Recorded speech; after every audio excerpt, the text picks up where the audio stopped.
Jen from Stardust Wanderer Tarot, and today we are going to do a walkthrough of the Moonchild Tarot. This is a new to me deck.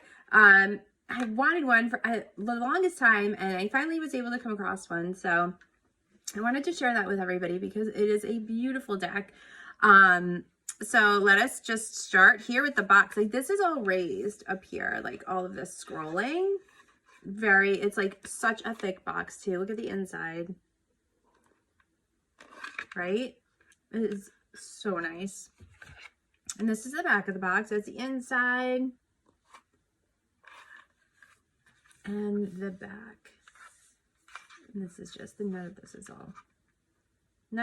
raised or anything, but it's like, this is like super thick box. So first, we're going to dive into the guidebook. Now, this was created by Danelle Noel, and she wrote it and illustrated it, which is always super awesome. And I wish I was an artist and a singer and all sorts of different things, but it's so cool when you can draw and then able to write your own decks too. Like, that's so handy. So this is the book. Look at this. It is very, very, very meaty. Lots of information. Like, you're kind of going on a journey of your soul when you're going, if you go through this guidebook and use this deck in the way that she has in here, because it's really about diving in, and there's so much good information in here. So we have that table of contents there, and then the colors are all beautiful too. So it just talks about her path, finding the moon, and all of that, and how she works with the moon, and then just her relationship with it, and then just talks about how the deck came about. And then we go into actually talking about the moon itself. Just the history. We have just about polarity and the divine, different goddesses. And then it shows here just some goddesses and how they're represented in different cultures with the moon. And then we go into a little history of tarot, and then there's some of some of the original tarot cards there, which I would love to see something like that. And then it just goes into this whole history about what tarot is, how it was created, and then also a little bit about Alexandria and just the libraries that were destroyed there, and like all the things that were in all that information, and what little bit they were able to salvage. And we talk a little bit about the Fool's Journey here, which I know a lot of you are familiar. And then we kind of go right into the major arcana. And this is just describing what the major arcana is. And then talks about court cards. And then we go into, oh, look at that, just the different suits, which is kind of funny because the elements are on my fingers, so it's all coordinating. We talk about reverse card shuffling before a reading, imbuing your cards, a moon bath ritual if you are so inclined. I'm a bath person, so I'm all about that. Reading your cards, reading for others, working with the moon itself. So you see what I mean? Like, you are diving into this, like, journey of the soul. Like, you are figuring yourself out with this deck for sure. And she actually goes right in and describes the different moon phases as well, which is really cool. And the different moon. And we got the full moon there. And then we're going to dive into the major arcana. So for the majors, she does have there's a little picture. Just a description here, and then an inquiry, the astrological sign, and even crystals. And then there's also a reversed and an upright and reversed reading for each card. And then we have some keywords here excuse me. And let's see what we got here. So the description is: a seeker steps over the edge of the great cosmic threshold. Her helpful familiar peers into the void below, seeing all that she is blindly moving towards. And then it's adventure, impulse, inquiry is: am I ready to take this leap? And this is just little bits from it. So astrological is Uranus, Earth, gemstones, rose quartz, Lemurian quartz. And it says the Fool is a sacred key that helps expand your horizons in seeking out new adventures or spontaneous experiences. For reverse, we have the Fool could be an indication of hasty risk-taking without thinking about potential consequences. So it kind of just goes into all of those, and we go through for each card. And then then we kind of get to the middle here. There's some bonus stuff in here too, and there's these cards, these bonus keys, and they're the 3 bonus cards in the deck. So we have shadow work, we have all the info for shadow work card. Then we have Genesis of Duality, transmuting. So with all of these, there's just questions on here, how we can use these cards, using in shadow work as well. And just kind of like, she kind of just gives you a direction on where to go with these cards and really how to utilize them. And then just asking questions. And then this talks a little bit about shadow work in here, and just that journey. We have divine wisdom. And then here it says, perhaps you are experiencing visions, dreams, or sparks of the imagination that call you to another place and time. Perhaps you have been feeling inspired to fulfill a deeper mission at this time. So this just talks about our current age marks an era of awakening, and then star seeds and seekers of our world begin to raise the vibration of the planet. So this is just about tapping into this and just that energy. And then we have this here, the yin and yang, which this is a really cool description there to have. We have the Moonchild, and talking about, are you a Moonchild? Some questions, your star connection, if you believe you are a star seed, and just talking about like what that is and how to work with it. Are you a Moonchild? We have some questions on that. Like, right? I'm not kidding. Like, you are diving in all the things with this. So then we move into just magic, and then some tarot moon spells even. Like, this is like a whole practice in this little tiny book. Like, that's how amazing. There's so much information.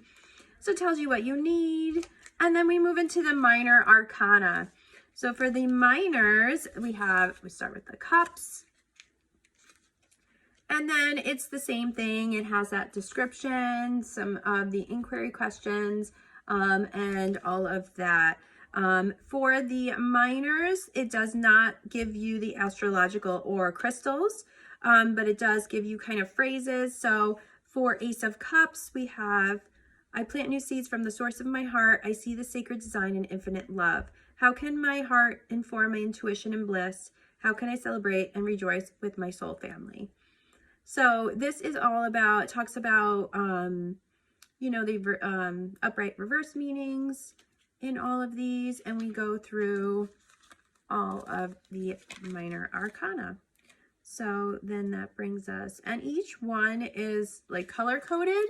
So we kind of have here the swords, and then the cups are just kind of like a light green color. And then the pentacles, this is really pretty soft yellow. And then the wands are this like peach color.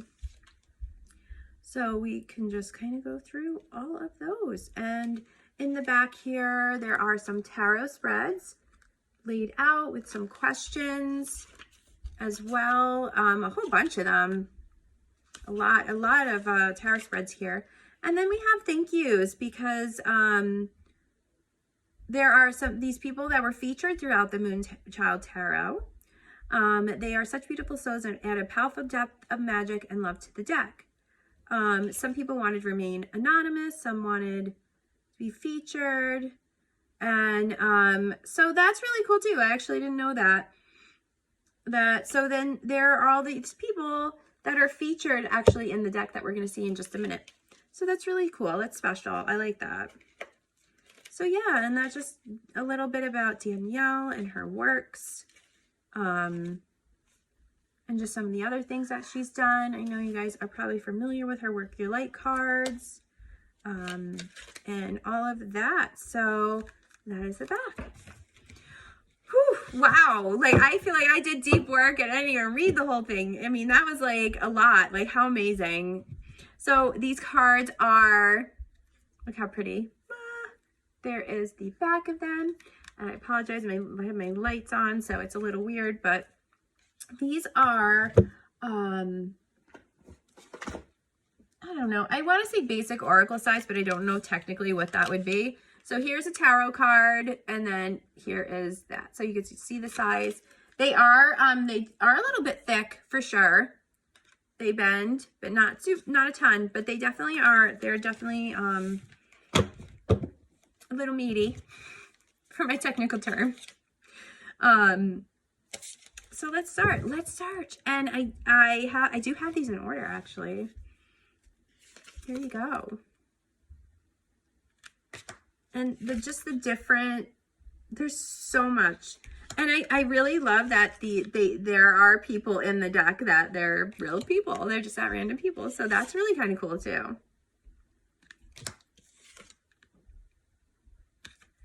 I mean, just the images and the colors, and just like taking some time to just meditate on a card even. Like, you can go as deep as you want, or you can just, you know, appreciate the beautiful images and go from there as well. So I do like that with this deck, that it really is all about where you want to go with it, where you want to take it, and what you want to do with it. Because it does give you options, and there are, you know, one time you could pick this deck up and just do your reading that you have to do, and that's it. And maybe there's another time you pick it up and you're like, all right, it's time to dive in. What do I need to dive into? And then you can really refer to the guidebook with just the suggestions and ideas for questions, and all of that. So that is a really, really awesome thing. I love that a lot of these, you know, this deck, you know, most of her decks are really good working decks. Like, you really can use them for so many different things. And even just pulling a card a day for your daily guidance is something that you can get so much from just by looking at the images in the card and whatever intuitive, you know, hits you're getting from it as well.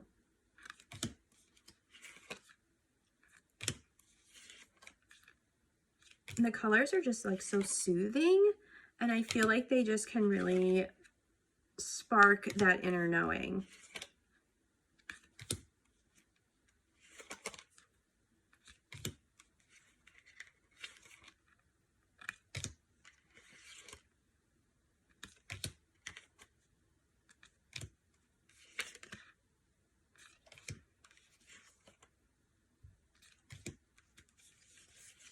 I mean, they're just gorgeous.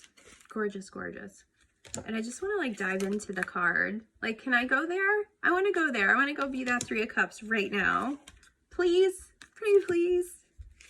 I mean, really just think of like, which is really cool too, because now that I'm thinking about it, like, you could probably do some fantastic visualizations with these.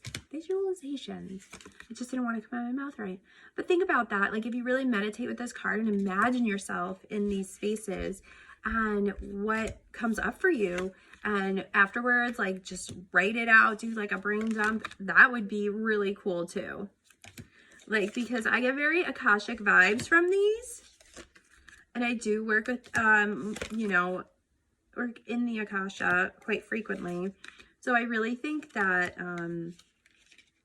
that can be helpful as well. to just do these visualizations to really get some deep answers.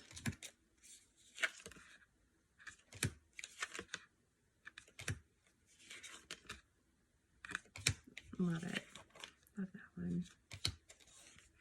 So now I'm just sitting here thinking about, like, I just want to do like visualizations on every single one of these cards now. Like, where am I going? Like, I'm ready. I'm ready for a journey right now. Like, these cards, just looking at them, I'm like, let's go. These are gorgeous, the colors. And then all the court cards have the element up top.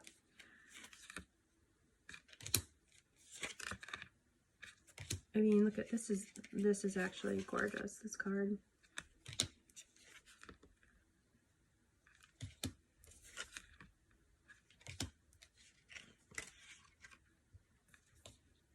Oops. That's a really cool one. Those swords are really cool looking.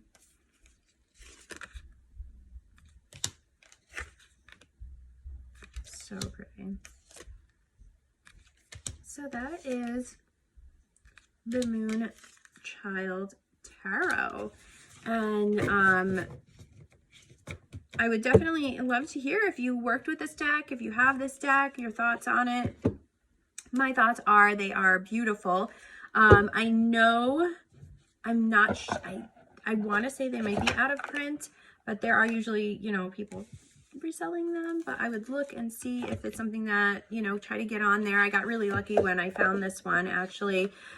So it is, I'm really, really happy to have it and work with it. And it is a beautiful deck. And if you are able to get your hands on it, I definitely recommend it. So that's what I have for you guys today. Thank you so much for hanging out with me. And I'll see you in the next one.